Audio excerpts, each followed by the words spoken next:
آپ کے گھر کے ماحول پہ بہت ڈیپینڈ کرتا ہے کہ آپ آزادی کو کیسے لے کے چلتے ہیں, کیسے دیکھتے ہیں.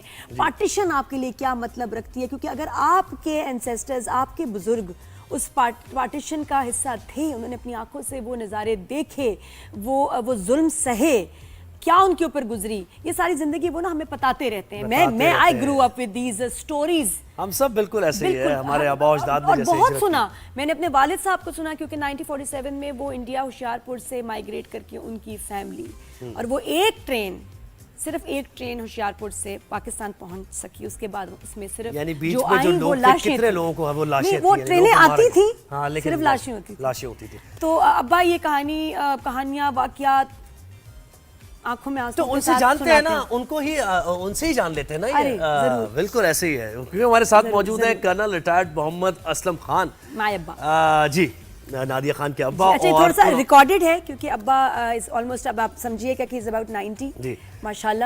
تو ہم سب کے جیسے بزرگوں نے وہ ایکسپیرینس کیا, جد و جہد آزادی میں کیا کھویا اور کتنی بڑی قربانی دی, تو وہ ہمیں بتائیں گے.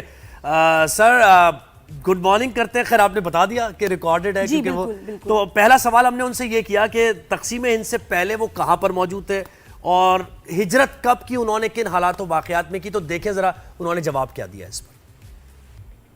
تقسیم ہند سے پہلے ایک چھوٹی سی تحصیل ہے پنجاب میں, نام اس کا ہے ہوشیارپور. جو یہ جلندر بہت مشہور جگہ ہے, اس سے 20 میل فاصلے پر ہے. تو ہم ہوشیارپور میں ہی میں پیدا ہوا, اور شروع میں ابتدائی تعلیم وغیرہ بھی وہیں شروع کی, اور وہیں سے ہجرت کر کے ہم لوگ 1947 میں پاکستان آ گئے تھے. اچھا بس ہم نے کہا چھوٹے چھوٹے تاکہ اب بس سے جواب لیں. اگلا سوال کیا پوچھا؟ اگلا سوال ہم نے یہ پوچھا اس کے بعد کہ یہ ہجرت کب انہوں نے کی اور اس دوران کیا حالات و واقعات پیش آئے. جیسے آپ نے بتایا ہی کہ انہوں نے ساری کہانیاں ہمارے سامنے رکھی کہ کیسے کتنے جان کا خطرہ اور لوگ مرتے ہوئے بھی دیکھے اپنے سامنے. تو ذرا اس سے متعلق ہمیں بتائیے کہ وہ کیا حالات و واقعات تھے جب آپ نے ہجرت کی. میرے والد صاحب اور میرے دادا جو تھے وہ پولیس کے محکمے سے تعلق تھا ان کا ہندوستان میں. تو انہوں نے پولیس کے محکمے ہی نے کچھ لوگوں کے ہندوستان سے پاکستان آنے کا کوئی بندوبست کیا تھا.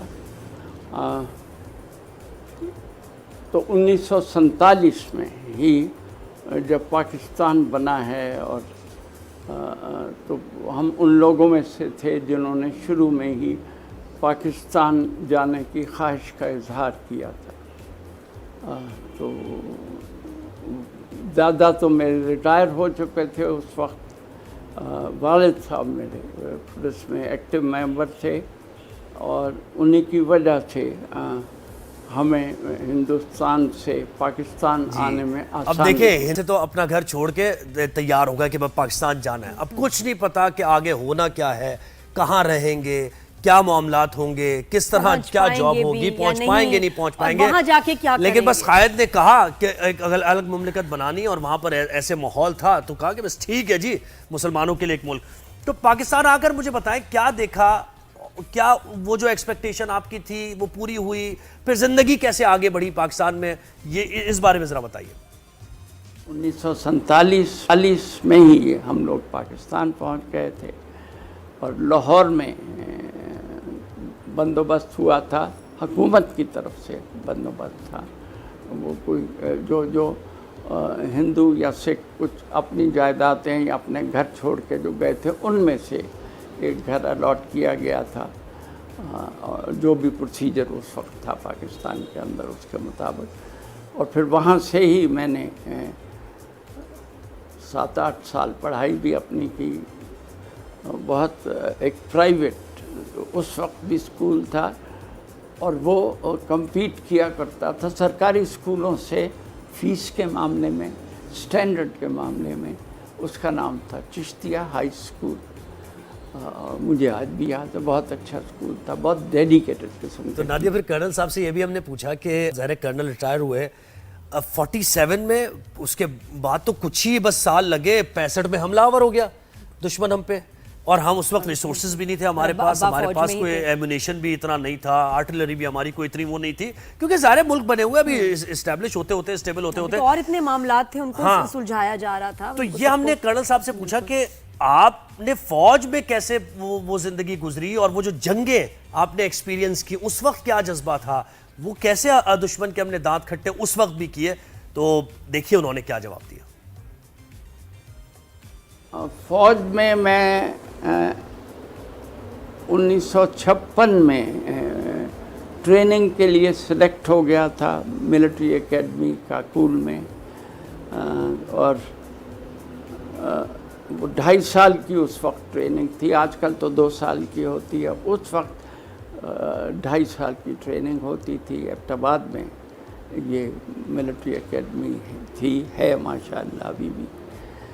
تو اس کے بعد 59 میں مجھے کمیشن ملا تھا، اور 59 سے 86 تک میں فوج میں ہی رہا،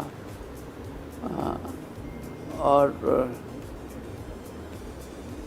باقاعدہ ریگولر طریقے پہ پرموشن جو حق بنتا تھا، جو میری ٹریننگ بھی ساتھ ساتھ تھی. زیادہ تر اس وقت فوج کا زور زیادہ تر ٹریننگ پہ ہوتا تھا.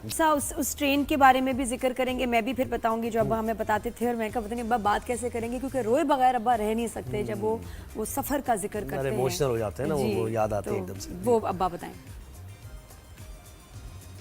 جی میں نے ایسے ہی سنا ہوا ہے.